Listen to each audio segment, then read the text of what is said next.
I wanted to say a few words about why, as someone who's outside the US, I'm so concerned about what's happening in the US.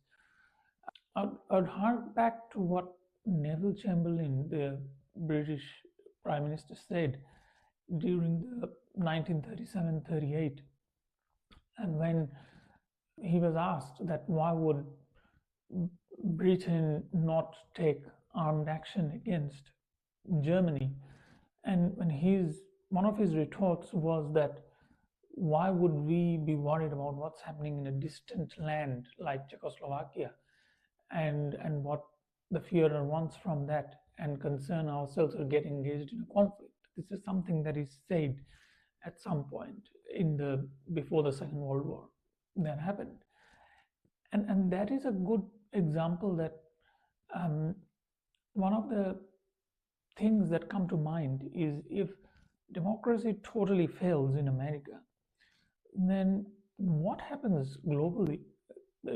We are then living in an environment where America is a failed state from a democracy viewpoint.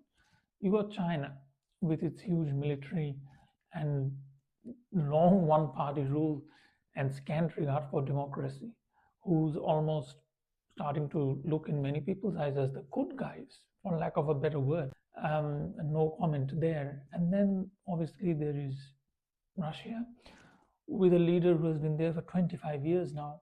No comment about that also. So overall, then, who will be left to uphold democracy? The European countries.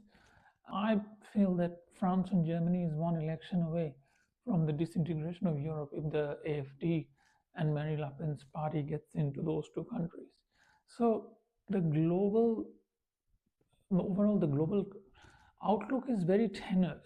You combine that with the rollout of IT, the ability of autocratic governments to create surveillance states using IT and using AI, and the future looks pretty bleak to me. So there is a vested interest for everyone to do something to uphold democracy, even if that means a few posts.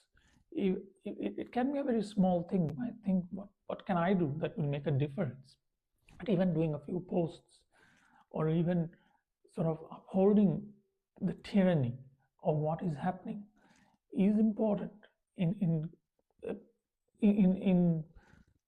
fighting for democracy and fighting for what might happen that would impact you, even if you're outside the US, further down the track. And that's already happening, because you rest assured that if democracy fails in the US, then many other countries with autocratic leaders will use that template, and they're already using that template to clamp down further on personal freedoms, etc.